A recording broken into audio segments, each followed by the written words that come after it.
Hello student, मैं हूँ प्रगति प्रिया और आज है आपका लेक्चर नंबर 2। टॉपिक है आज क्वेश्चन प्रैक्टिस करवाने वाले हैं हम आइगन वैल्यू और आइगन वेक्टर से रिलेटेड। और उससे पहले हम पढ़ेंगे प्रॉपर्टीज़, इसके प्रॉपर्टीज़ को पढ़ेंगे, आइगन वैल्यू और आइगन वेक्टर की प्रॉपर्टीज़ को। एंड मैं बता दूं कि जो भी स्टूडेंट CSIR नेट का प्रिपरेशन कर रहे हैं, लाइक जेस्ट का कर रहे हैं, IIT JAM का कर रहे हैं, उन सभी बच्चों के लिए ये जो वीडियो है हेल्पफुल होने वाला है। ये सेशन हेल्पफुल होने वाला है स्टूडेंट। हम लोग पिछले क्लास में हम क्या पढ़ा था? पिछले क्लास में हम लोग ने पढ़ा था मैट्रिक्स के बारे में, राइट। हम मैट्रिक्स के बारे में हमने सीखा था। उसके बाद इसके डिफरेंट टाइप को मैंने डिस्कस किया था। Different type like identity matrix क्या है, हार्मिशियन मैट्रिक्स क्या है, रेक्टेंगुलर मैट्रिक्स क्या है। एंड हमने सीखा कि मैट्रिक्स का ट्रांसफॉर्म कैसे हो रहा है, ओके। और आइगन वैल्यू, आइगन वेक्टर के बारे में भी हमने सीखा। ऑर्थोगोनल मैट्रिक्स क्या होते हैं, उसके प्रॉपर्टीज़ को भी सीखा, ठीक है। आज अब मैं यहाँ पे मैं बताती हूँ कि पहले प्रॉपर्टीज़ को सीखेंगे हम, आइगन वैल्यू और आइगन वेक्टर की प्रॉपर्टीज़ को देखेंगे एंड देन इस पे प्रॉब्लम को सॉल्व करेंगे, इससे रिलेटेड प्रॉब्लम को सॉल्व करेंगे। तो जैसा कि आप लोग को स्टूडेंट मैं बता दूं कि आइगन वैल्यू की अगर प्रॉपर्टी मुझे पता है और आइगन वेक्टर की, देन हम बहुत सारे कैलकुलेटिव क्वेश्चंस को है बहुत ही शॉर्ट टाइम में बना सकते हैं, बहुत ही कम टाइम में एग्ज़ाम में। और एग्ज़ाम पॉइंट ऑफ व्यू से देखें तो ये जो प्रॉपर्टीज़ है काफ़ी इंपॉर्टेंट है और स्टूडेंट को याद भी रहनी चाहिए ये प्रॉपर्टी, ओके। पहला प्रॉपर्टी क्या है? फर्स्ट प्रॉपर्टी क्या है? Sum of eigen value is equal to the trace of a matrix, यानी आइगन वैल्यू का जो सम है ट्रेस के इक्वल होगा, मैट्रिक्स के ट्रेस के इक्वल होगा। Suppose m is equal to आपका है मैट्रिक्स m है A B C D, ये मैट्रिक्स है, ओके। तो इसका जो ट्रेस हो जाएगा, आपका ट्रेस क्या हो जाएगा? Trace A plus D। और आइगन वैल्यू जो होगा इसका वो ट्रेस के बराबर होगा। आइगन वैल्यू मान लो कि λ1 λ2 है इसका आइगन वैल्यू, तो λ1 प्लस λ2 इक्वल टू ट्रेस के बराबर होगा, जो प्रॉपर्टी फर्स्ट कहती है। इसके अकॉर्डिंग हम एलिमिनेट कर सकते हैं आइगन वैल्यू की प्रॉपर्टी से ऑप्शन को, राइट। एंड दूसरी प्रॉपर्टी क्या है? Product of eigen value is equal to the determinant of the matrix. जो आइगन वैल्यू का जो प्रोडक्ट होगा मैट्रिक्स में, आइगन वैल्यू की जो प्रोडक्ट होगी वो क्या होगी? वो जो मैट्रिक्स के डिटर्मिनेंट के इक्वल होगी, बराबर होगी। सपोज यही दोबारा मैं एग्जांपल लेती हूँ, m इक्वल टू ये मैट्रिक्स है A B C D दे रखा है, तो इसका डिटर्मिनेंट क्या होगा student? m equal to AD minus CD, जो बराबर होगी λ1 इंटू λ2 की प्रोडक्ट ऑफ आइगन वैल्यू के बराबर होगी, ओके। मैं एक एग्जांपल के थ्रू भी आपको ये क्लियर करवा देती हूँ। जैसे मान के चलो m two cross two order की मैट्रिक्स लेती हूँ, सिंपल 1 0 1 2, ये कोई मैट्रिक्स है 2 क्रॉस 2 ऑर्डर की। तो इसकी आइगन वैल्यू क्या है? आपने पढ़ा होगा, जानते हैं कि जो लोअर ट्रायंगुलर मैट्रिक्स है ना, क्योंकि ये डायगोनल में एलिमेंट है और नीचे एलिमेंट है, नॉन जीरो एलिमेंट, बट ऊपर नहीं है। तो ये क्या है? लोअर ट्रायंगुलर मैट्रिक्स है। तो इसकी आइगन वैल्यू क्या हो जाएगी student? λ1 equal to 1 and λ2 equal to 2, यानी ट्रेस के बराबर ही हो गई। यानी जो इसका प्रिंसिपल डायगोनल एलिमेंट है वो आइगन वैल्यू के बराबर हो गई, राइट। और आप देख लो कि जो आइगन वैल्यू का जो सम है हमारा, ये तो इसमें तो ये एक तरह से आपका ट्रेस के बराबर ही हो गया ना, 1 प्लस 2 इक्वल टू 3, ये आपका आइगन वैल्यू का सम है और ट्रेस भी यही है 1 प्लस 2 इक्वल टू 3। अब डिटर्मिनेंट को देखते हैं, क्या डिटर्मिनेंट हमारा ये आ रहा है, मतलब कि आइगन वैल्यू के प्रोडक्ट के बराबर। डिटर्मिनेंट इसका क्या होगा स्टूडेंट? जल्दी से निकालते हैं। m इज इक्वल टू हो जाएगा, इसको मल्टीप्लाई करो, इसका जो प्रोसेस है 2 माइनस 0, तो 2 आ रहा है। अब देखो λ1 इंटू λ2 क्या 2 के बराबर आ रहा है, 1 मल्टीप्लाई 2 इज इक्वल टू 2, तो 2 के बराबर आ रहा है। इसका मतलब ये प्रॉपर्टी को सेटिस्फाई करता है, राइट, ओके। चलो अब नेक्स्ट देखते हैं, नेक्स्ट प्रॉपर्टी क्या है।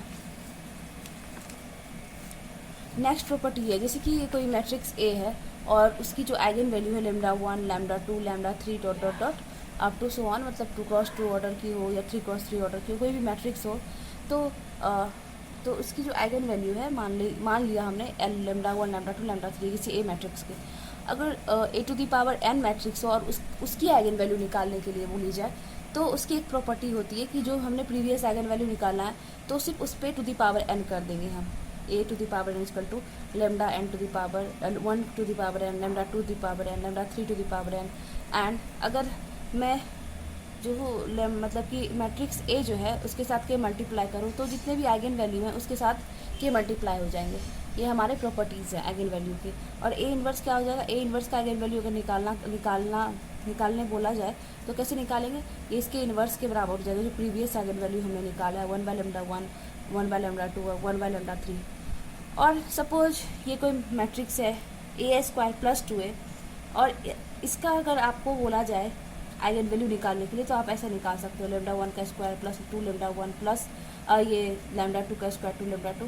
यानी जो हमारा प्रीवियस मैट्रिक्स का आइगन वैल्यू निकला है जो हम जो है करस्पॉन्डिंग जो भी मैट्रिक्स के साथ अगर प्रोडक्ट करें या स्क्वायर करें या कोई भी नंबर को प्रोडक्ट करें या इन्वर्स करें तो आइगन वैल्यू का भी जो है उसके साथ ट्रांसफॉर्म होते जाता है उसके अकॉर्डिंग। ओके, तो मैं ये वाला आपको प्रॉपर्टी सेटिस्फाई करके दिखाती हूँ कि ए टू द पावर एन हो अगर है तो उसकी आइगन वैल्यू क्या होगी। सपोज यही एक मैट्रिक्स है एम इक्वल टू ये मैट्रिक्स है 1 0 1 2। अब इसकी आइगन वैल्यू हमने अभी निकाली 1 2 निकला है ना, 1 और 2 आइगन वैल्यू निकला है इसकी कि ये लोअर ट्रायंगुलर मैट्रिक्स है। एंड अब मैं एम पे पावर एन करती हूँ तो इसकी आइगन वैल्यू क्या होगी। तो M to the power N की तो नहीं पता है, अगर हम एम की वैल्यू 1 रखूँ तो ये आ जाएगा है ना। यानी जो भी एलिमेंट आए तो उसका जो आइगन वैल्यू होगा 1 पे पावर एन एंड 2 पे पावर एन के बराबर हो जाएगा उसका आइगन वैल्यू, यानी 1 एंड 2 पे पावर एन के बराबर हो जाएगा। ओके, अगर मैं मान लो स्क्वायर ही लेती हूँ, सपोज एन की वैल्यू अगर मैं 2 ले लूँ तो क्या होता है, एन की वैल्यू 2 ले लो तो एम स्क्वायर, तो एम स्क्वायर की वैल्यू क्या होगी 1 0 1 2 1 0 1 2। अब मैं इसका डॉट प्रोडक्ट करती हूँ, क्या होता है देखो, इसको रो को कॉलम के साथ 1 मल्टीप्लाई 1 1 1 होगा एंड 0 मल्टीप्लाई 1 तो 0 होगा। फिर आप देखो इसके साथ करेंगे, ये अब इस कॉलम के साथ 1 मल्टीप्लाई 0 0 0 मल्टीप्लाई 0 0 एंड ये क्या हो जाएगा आपका स्टूडेंट, ये हो जाएगा आपका 1 फिर 1 मल्टीप्लाई 1 और 2 multiply 1 2 and 1 multiply 0 0 plus 2 multiply 2 इसका तो 4। तो अब देखो ये क्या हो जाएगा स्टूडेंट हमारा 1 0 3 4। अब देखो इसका आइगन वैल्यू क्या आ जाएगा, आइगन वैल्यू इसका आ गया, आइगन वैल्यू किसके बराबर आ गया 1 और 4 के बराबर। जैसा कि हमने ये आइगन वैल्यू निकाला था कि एन की वैल्यू अगर मैं 2 रखूँ तो आइगन वैल्यू क्या हो जाएगी 1 और 4 के बराबर आएगी कि नहीं आएगी। तो एक तरह से ये सेटिस्फाई कर रहा है, ये सेटिस्फाई कर रहा है इस प्रॉपर्टी को। ओके, इससे यही पता चलता है ना, आप एन की वैल्यू कुछ भी ले सकते हो एंड देन इस तरह से हम एग्ज़ाम में बहुत ही कम टाइम में हम आइगन वैल्यू निकाल सकते हैं। ओके, उसी तरह से अगर के मल्टीप्लाई कर दूँ उसी ए के साथ तो उस मैट्रिक्स के साथ तो जो आइगन वैल्यू है आइगन वैल्यू में भी के मल्टीप्लाई हो जाएंगे और उसका न्यू जो है न्यू आइगन वैल्यू इसके बराबर हो जाएगा। एंड इन्वर्स का भी यही है तरीका निकालने का। ओके, अब देखो मैं यहाँ पे जैसा बताई थी कि upper triangular matrix, lower triangular matrix and diagonal, also diagonal matrix. Okay, सबका जो आइगन वैल्यू है वो is their principal diagonal element, वो प्रिंसिपल डायगोनल एलिमेंट के बराबर होंगे। एंड जो उसके जो प्रिंसिपल डायगोनल एलिमेंट है उसके बराबर होंगे आपको आइगन वैल्यू। यानी अपर triangular matrix, lower triangular matrix and diagonal matrix.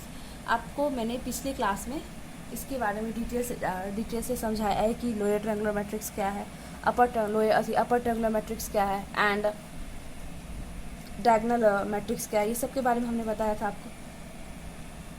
Okay, अब हम आइगन वेक्टर की प्रॉपर्टी देखते हैं कि आइगन वेक्टर की प्रॉपर्टी क्या है। आइगन वैल्यू वेक्टर क्या होता है वो आपको पता है ना।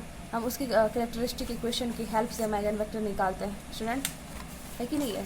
सपोज आप मान लो कि हाँ ये कोई ऑपरेटर ए है, ठीक है, और ये एक्स है आपका ऑपरेटर, मतलब ए मैट्रिक्स है और एक्स कोई वेक्टर आर्बिट्ररी वेक्टर है। जब इस पर अप्लाई होता है ये ऑपरेटर, इस पर एक्ट होता है तो कुछ वैल्यू देता है, सम वैल्यू एंड एक्स जो है रिफ्लेक्स करके दे देता है। ये हमारा जो वेक्टर है ये हमारा आइगन वेक्टर है एंड करस्पॉन्डिंग दिस जो न्यूमेरिकल वैल्यू है ये हमारा आइगन वैल्यू है। ठीक है, हम निकालते कैसे, ये वाला सिंपल जैसे ए मैट्रिक्स है और minus lambda into identity matrix और ये multiply max is equal to 0। ये हमारा करेक्टरिस्टिक इक्वेशन है, इसके बारे में हमने बताया था आपको पिछले क्लास में। ओके स्टूडेंट, ये हमारा क्या है, कैरेक्टरिस्टिक इक्वेशन है। पहले तो हम कैसे आइगन वैल्यू कैसे निकालते हैं, ए माइनस लेमडा आई करके, इसका जो रूट वैल्यू निकलेगा वही हमारा आइगन वैल्यू होगा, राइट। उसके बाद जैसे आइगन वैल्यू की वैल्यू कुछ भी निकले, lambda 1, lambda 2, lambda 3 dot dot dot, तो उसके करस्पॉन्डिंग हम आइगन वेक्टर भी निकालते हैं।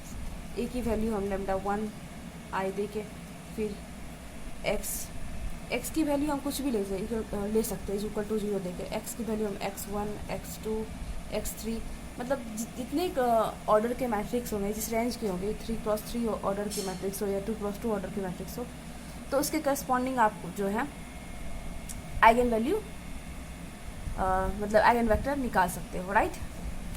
तो आप देखो इसके प्रॉपर्टीज़ को देखो, आइगन वेक्टर की प्रॉपर्टीज़ क्या क्या है।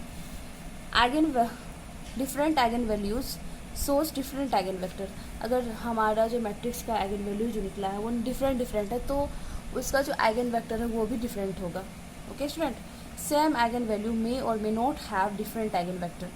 मतलब कि अगर आपको किसी भी मैट्रिक्स का सेम आइगन वेक्टर निकला है, सेम आइगन वैल्यू निकला है, तो उसके करस्पॉन्डिंग हो सकता है कि आइगन वेक्टर डिफरेंट हो और नहीं भी हो।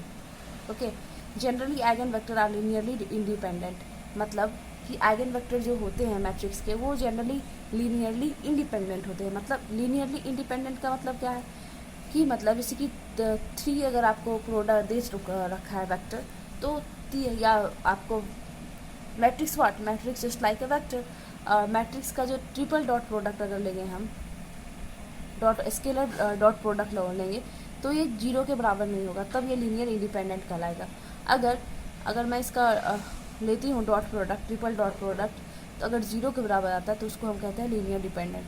आपको ये जो है ये प्रॉपर्टी है, बहुत ही इंपॉर्टेंट है और आपको मतलब देखने को मिलेगा बहुत सारे एग्जाम्पल में, बहुत सारे क्वेश्चंस में, लाइक CSIR नेट हो या फिर जेस्ट हो या IIT जैम गेट, ये सब एग्ज़ाम में आपको देखने को मिलेगा कि ये लीनियर डिपेंडेंट है, डिपेंड या नहीं है।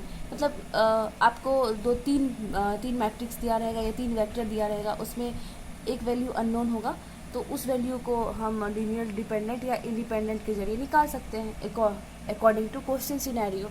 ओके, अब नेक्स्ट प्रॉपर्टी क्या है हमारा 4 में क्या कहता है कि for symmetric and Hermitian matrix the eigen vectors are orthogonal to each other.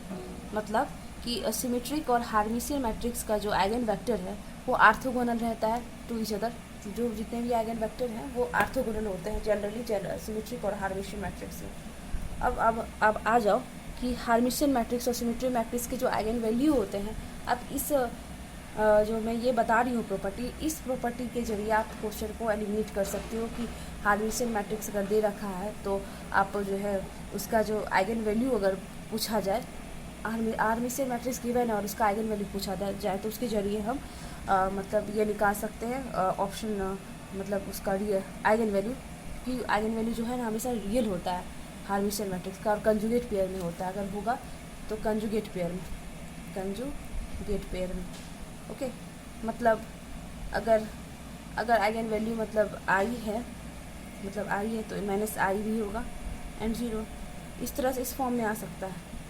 लेकिन हार्मिशियन मैट्रिक्स जो है आपका हमेशा रियल होता है आइगन वैल्यू, और सिमेट्रिक का भी। फॉर एंटी हार्मिशियन और स्क्यू हार्मिशियन की जो एंटी हार्मिशियन या स्क्यू हार्मिशियन बोलिए एक ही है, जस्ट इसका अपोजिट। हार्मिशियन का मतलब क्या है कि अगर मैं किसी भी मैट्रिक्स के कंजुगेट का ट्रांसपोज लेती हूँ तो वो क्या आता है, वही मैट्रिक्स रिफ्लेक्स कर देता है, तो यही हमारा हार्मिशियन हुआ।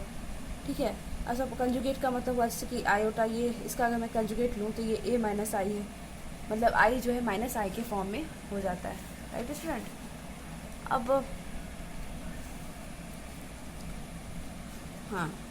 अब यहाँ फॉर एंटी हार्मिशियन और skew Hermitian the eigen value are pure imaginary और 0। जो एंटी हार्मिशियन या स्क्यू हार्मिशियन है, जो उसके आइगन वैल्यू होते हैं वो क्या होते हैं, प्योर इमेजनरी होते हैं या 0 के बराबर होते हैं। ओके, और मैंने पिछले क्लास में आपको शॉर्टकट भी बताया था ना इसका, कि हम 2x2 का ऑर्डर के हम आइगन वैल्यू कैसे निकालेंगे, बताई थी आपको हमने। जैसे 2x2 ऑर्डर, तो इसका शॉर्टकट मेथड क्या है कि पहले मैं m की वैल्यू निकालती हूँ। m क्या है, trace upon 2 a plus D by 2। Trace क्या है, sum of principal diagonal element या डायगोनल एलिमेंट बोल दो, sum of diagonal element trace के बराबर होता है। तो m equal to trace by 2 and इसका डिटर्मिनेंट निकाल लो A D minus B C. तो इसका जो शॉर्टकट वैल्यू है आइगन वैल्यू निकालने का 2x2 ऑर्डर का ये है, lambda is equal to m plus minus under root m square minus D. D is a determinant and m is a trace by form में 2। ओके, और orthogonal का क्या मतलब है स्टूडेंट? आर्थोगोनल का मतलब है कि सपोज ये दो मैट्रिक्स दे रखा है A1 एंड A2 और बोला कि ये जो है आर्थोगोनल है। तो आर्थोगोनल का मतलब ये है कि इसके प्रोडक्ट लेने पर ये हमें जीरो वैल्यू दे, जीरो वैल्यू दे। मैथमेटिकली अगर समझा जाए तो ये जीरो वैल्यू दे। ओके, जब that means A1 is orthogonal to A2।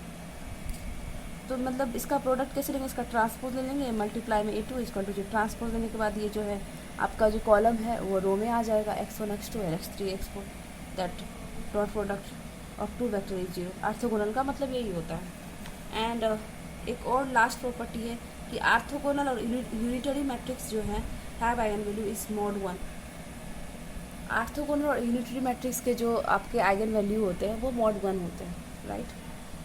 अब मैं क्वेश्चन सॉल्व करेंगे हम लोग related to orthogonal, related to eigen value और आइगन वेक्टर पे से रिलेटेड। ओके, ये क्वेश्चन है हमारा जो कि CSIR नेट का PYQ है, प्रीवियस ईयर क्वेश्चन। देखो स्टूडेंट क्या है क्वेश्चन कि the two vector A0 and BC are orthogonal if. अब देखो यहाँ पे बोला ये चार ऑप्शन दे रखा है और यहाँ बोला दो वेक्टर है A0 एंड BC वो आर्थोगोनल है।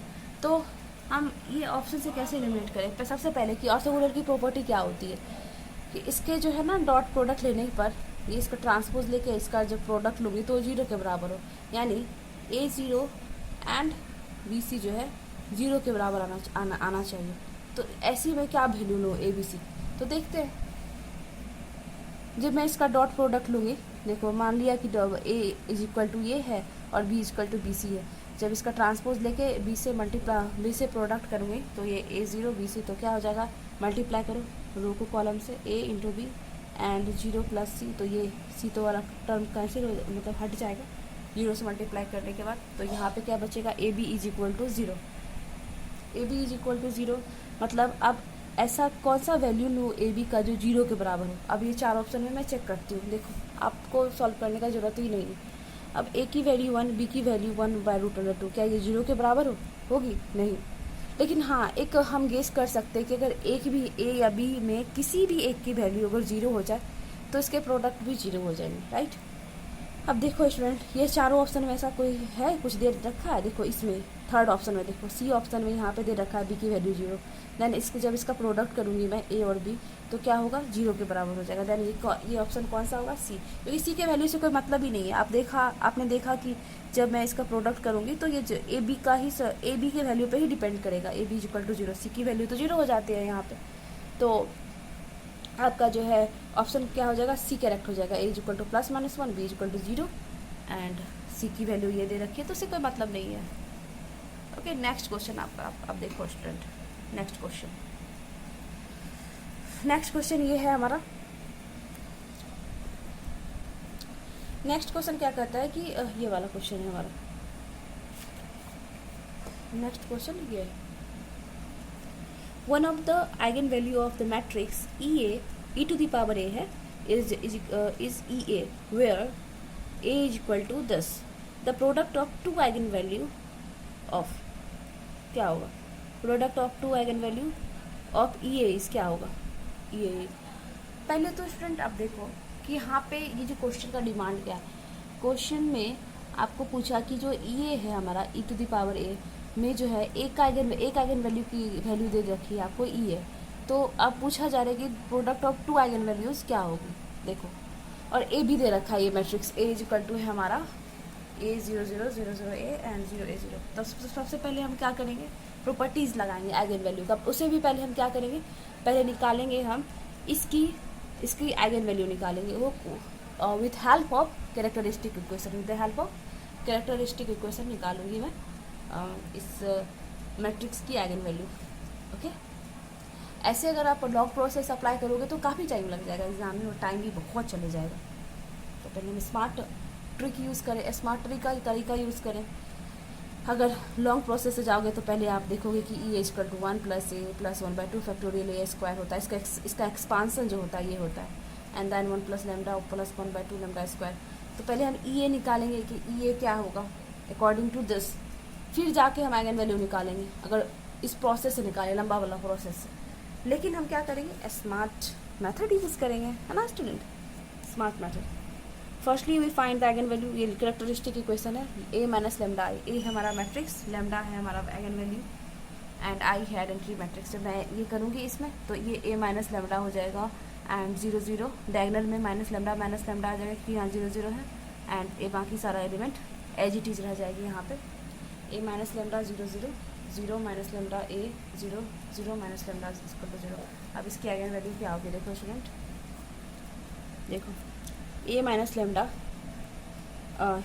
इसको क्रॉस करो, मतलब हटाओ, और इसको प्रोडक्ट करो, minus minus plus lambda square minus 0 multiply, cross multiply करोगे तो क्या होगा, ये 0 × 0 हो जाएगा, तो लैम्डा स्क्वायर हो गया, लैम्डा स्क्वायर - 0 = 0। अब देखो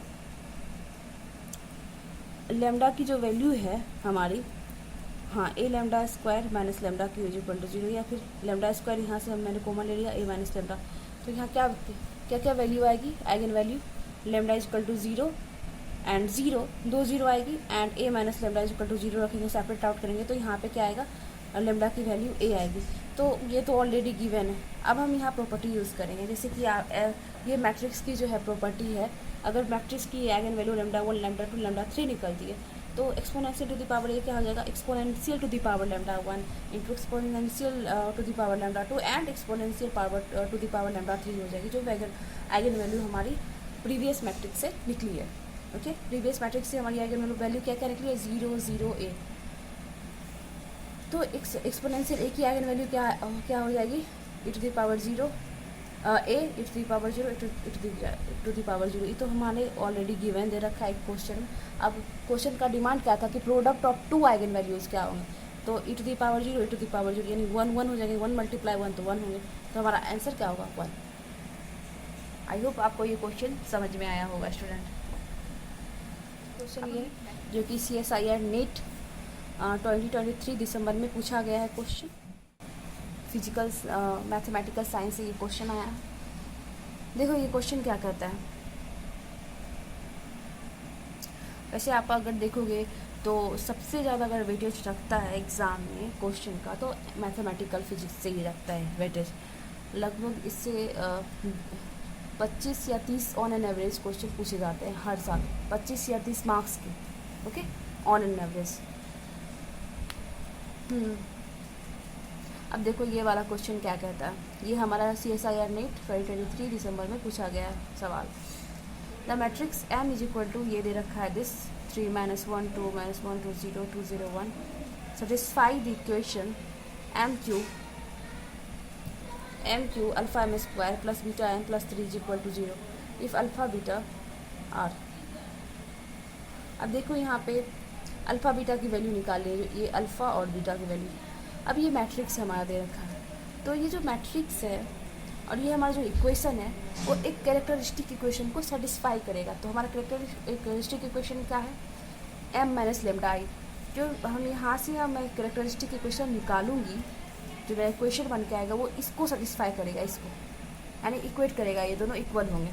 देखो तो कैरेक्टरिस्टिक इक्वेशन ये है, आइगन वैल्यू निकालने का m - लैम्डा i, तो क्या हो जाएगा स्टूडेंट,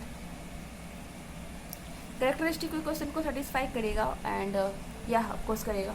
एंड देखो आपके निकाल के देखते हैं इसको, 3 - lambda -1 2 -1 2 - lambda is 0 2 0 1 - lambda is equal to 0। अब देखो, अब मैं यहाँ पे शॉर्ट अप्रोच को यूज़ की हूँ, आप चाहो तो कहीं से भी इसका डिटर्मिनेंट निकाल सकते हो, इसकी वैल्यू निकाल सकते हो। 2 मतलब मैंने बेस जो है ना 2 मान लिया, 20 मतलब लास्ट वाला जो रो है मैंने उसको मान के चला है, ठीक है।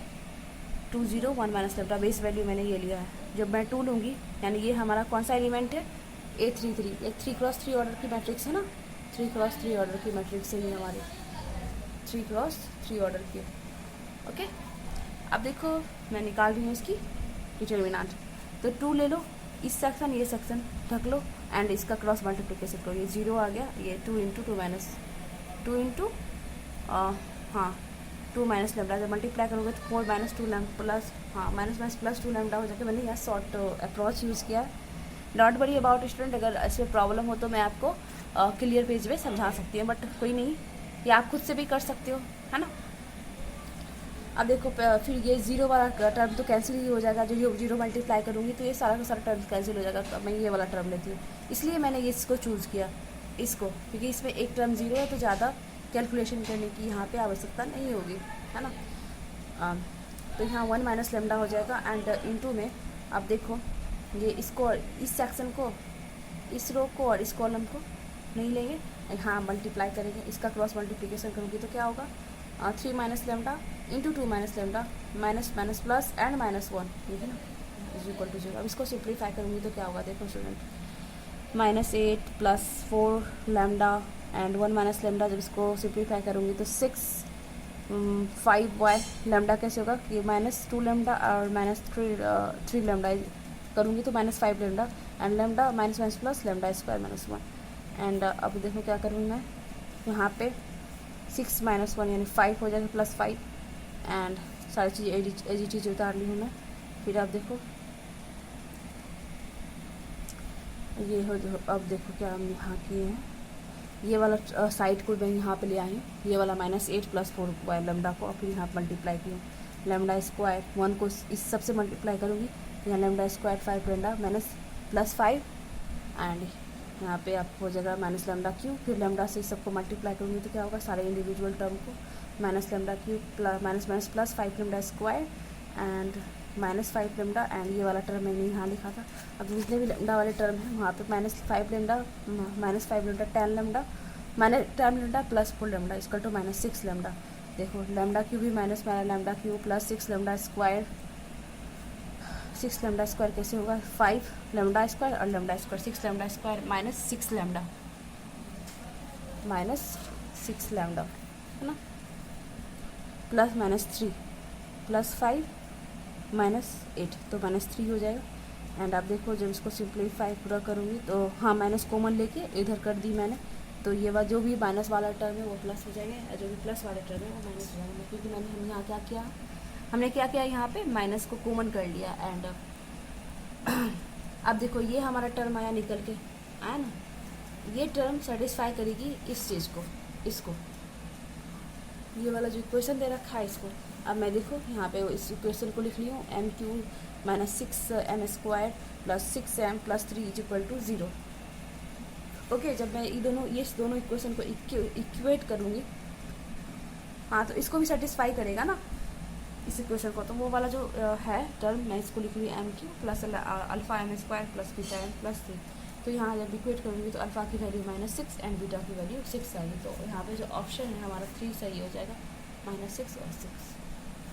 एंड लास्ट क्वेश्चन मैं आप करवाऊँगी, देन फिर हम नेक्स्ट क्लास में पढ़ेंगे कॉम्प्लेक्स नंबर के बारे में एंड उससे रिलेटेड सम क्वेश्चंस, और हाँ रेजिड्यू के बारे में पढ़ेंगे, complex number in polar form, in exponential form, और उसके बाद हम प्रॉपर्टीज़, कुछ प्रॉपर्टीज़ को डिस्कशन करेंगे एंड हम देखेंगे कि कैसे क्वेश्चन जो है डील होते हैं कॉम्प्लेक्स नंबर पे। ओके, अब लास्ट क्वेश्चन में डील करूँगी, ये क्वेश्चन ये है, ये भी प्रीवियस ईयर का क्वेश्चन है, CSIR नेट का, जो कि रिसेंट क्वेश्चन है, 2024 में आया है हमारा, जून 2024 में ये क्वेश्चन आया है CSIR नेट। क्या क्वेश्चन का डिमांड है, देखो क्वेश्चन क्या पूछ रहा है। The matrix R and theta, ये एंगल है, represented rotation bye an angle theta.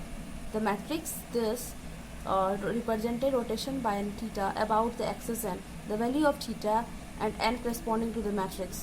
ये देखो ये मैट्रिक्स दे रखा है, इसमें आपको थीटा की वैल्यू यानी एंगल की वैल्यू, और रोटेशन पूछ रहा है कि इसकी रोटेशन, एक्सिस मतलब रोटेशन इसकी क्या होगी। अकॉर्डिंग टू दैट अगर मैं यहाँ डायगोनलाइजेशन प्रॉपर्टी यूज़ करूँगी तो ये काफ़ी लंबी चली जाएगी। और आपने देखा कि जो अगर कोई भी ऑपरेटर को वेक्टर से, या यहाँ पे जो एक्सिस है मैं इसको वेक्टर मान लूँ, तो अगर वो ऑपरेट होती है किसी भी वेक्टर पे तो कुछ वैल्यू देती है, एंड वो जो ऑपरेटर है ये एक्सिस है, सॉरी वेक्टर है, वो वही रहती है, वो चेंज नहीं होती है। तो किसी भी वेक्टर का जो एक्सिस है वो चेंज नहीं होगी। तो हमें यहाँ पे जो दे रखा है ये सारे, है ना, तो मैं इसको एक्ट करवा के देखती हूँ इस पे।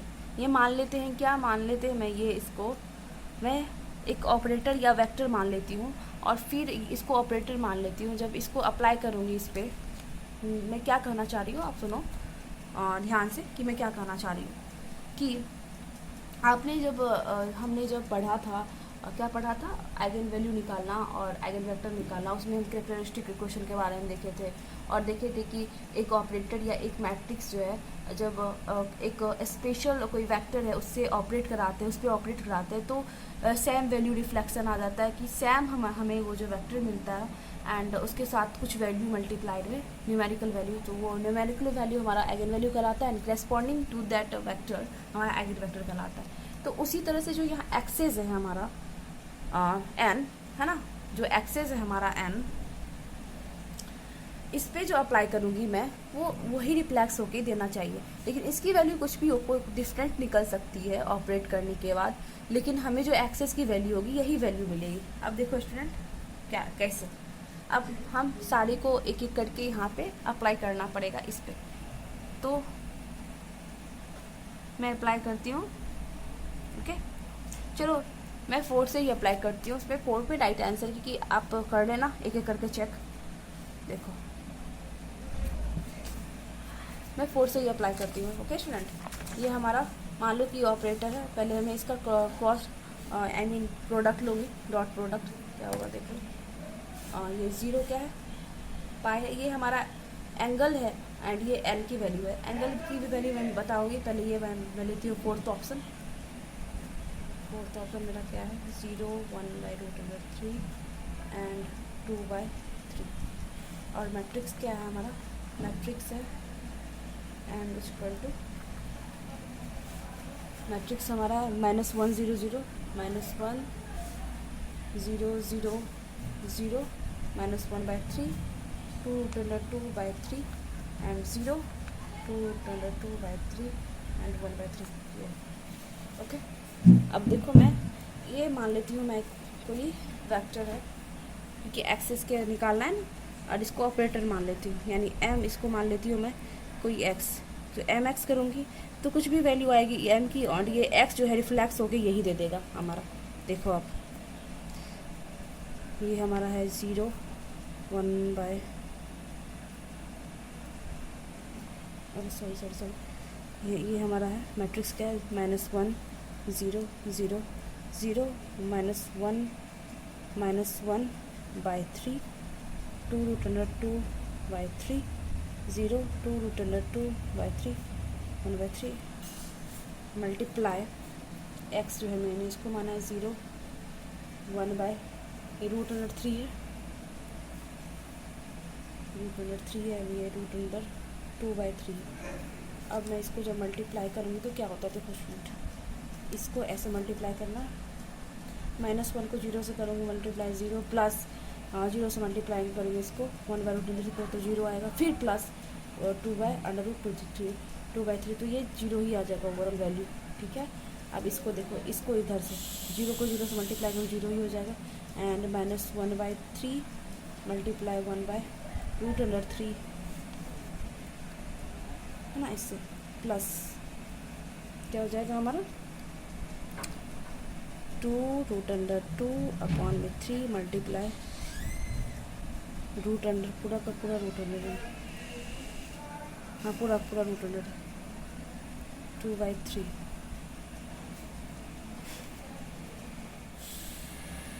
हाँ तो अब ये इसको इस रो को इस कॉलम से मल्टीप्लाई करूँगी तो क्या होगा, 0 × 0 तो 0 आ जाएगा, प्लस फिर इसको इससे मल्टीप्लाई करूँगी 2√2/3 मल्टीप्लाई 1/√3 प्लस अब इसको 1/3 मल्टीप्लाई क्या है, ये पूरा रूट है 2/3। अब देखो इसको सिंप्लीफाई करने के बाद क्या आता है स्टूडेंट, 0, ये हो जाएगा हमारा -3√3 एंड ये हो जाएगा -1/3√3 प्लस जब इसको मल्टीप्लाई करूँगी 2 × √2 तो ये आपका हो जाएगा, क्या हो जाएगा आपका 4 हो जाएगा, राइट। √2 क्या हो जाएगा, 2 हो जाएगा एंड 2 मल्टीप्लाई 2 4 एंड ये 3√3 हो जाएगा स्टूडेंट। ओके, अब इसको देखो 0 का 0, 2√2 बाय ये 3√3 और ये प्लस है हमारा √2 और ये हो जाएगा 3√3। अब देखो इसको जब और सिंप्लीफाई करेंगे तो क्या होता है, 0, ये हो जाएगा 3 क्योंकि ये आपका डिनोमिनेटर दोनों में सेम है तो ऐसे हम लोग तो ऊपर -1 + 4 3 हो जाएगा अपॉन में 3√3 एंड यहाँ पे क्या हो जाएगा स्टूडेंट सॉरी, यहाँ पे भी डिनोमिनेटर में जो है सेम वैल्यू है। जब मैं इसका एलसीएम लूँगी तो 3√3 डिनोमिनेटर में आएगा, ऊपर 2√2 प्लस √2 इक्वल टू क्या हो जाएगा 3√2 अपॉन में 3√3। अब देखो ये 3 कैंसिल आउट, ये हमारा 3 कैंसिल आउट। अब ये क्या हो जाएगा फॉर्म होके 0 1/√2 क्या हमारा इसके बराबर आ गया, इस एक्सिस के बराबर आया कि नहीं आया, आ गया ना, ये वैल्यू आ गया इस एक्सिस के बराबर। ओके, तो इसका मतलब ये एक्सिस ऑफ रोटेशन है हमारा। फिर अब यहाँ पे देखो ऐसा तो बहुत सारा वैल्यू है ना, ये भी है ये भी है। अब हम देखेंगे क्या कि इसका एंगल क्या होगा, तो एंगल के लिए हम क्या करेंगे 100 से मल्टीप्लाई करते हैं इस मैट्रिक्स को, जो मैट्रिक्स है हमारा दे रखा है क्या है -1 0 0 1 -1/3 2√2/3 0 2√2/3 1/3 ये 2√2 है। अब मैं इसको फिर से करती हूँ 100 से करवाती हूँ तो देखते हैं क्या इसकी वैल्यू निकल के आती है। ये करूँगी तो क्या होगा -1, जब इसको करूँगी तो क्या हो जाएगा मल्टीप्लाई इसको इससे तो 0 आ जाएगा, 1 आएगा, सॉरी यहाँ पे 0 है, यहाँ 0 है। जब इसको से मल्टीप्लाई करेंगे तो ये भी 0, जब मैं यहाँ -1 कॉमन लेती हूँ तो 100 के बराबर आ रहा है, तो इसका मतलब -1 फैक्टर आ रहा है, तो इसका मतलब एंगल जो होगा हमारा पाई होगा। ठीक है, तो इसका जो ऑप्शन होगा हमारा 4 ऑप्शन राइट होगा, पाई एंड 0 1/√2 √2/3। आई होप आपको जो आज का जो लेक्चर है बहुत ही अच्छा लगा होगा एंड समझ में आएगा। आई होप आपको पूरा जो लेक्चर है समझ में आएगा। फिर भी अगर किसी भी तरह का डाउट अगर आपको होता है तो आप ज़रूर कमेंट सेक्शन में पूछें और लाइक सब्सक्राइब करें, दोस्तों के साथ शेयर करें। एंड नेक्स्ट क्लास में हमारी रहेगी complex number. Okay, complex number पे बात कर रहे होंगे और उसके सब न्यूमेरिकल भी पढ़ेंगे हम, उससे रिलेटेड क्वेश्चन। एंड फिर हम उसके बाद क्या क्या पढ़ेंगे, एनालिटिकल फंक्शन पढ़ेंगे, सिंगुलैरिटी कैसे निकालते हैं, टेलर सीरीज़ के बारे में पढ़ेंगे, उसके बाद ये हमारा जो है लॉरेंट सीरीज़ क्या होता है उसके बारे में पढ़ेंगे। एंड बहुत सारे चीज़ पे कल तो हमारा सिर्फ होगा कॉम्प्लेक्स नंबर के बारे में एंड रेजिड्यू, पोलर फॉर्म में कैसे लिखते हैं, एक्सपोनेंशियल फॉर्म में कैसे लिखते हैं एंड उससे related some problems. Okay student, till then happy, bye bye, have a good day, thank you।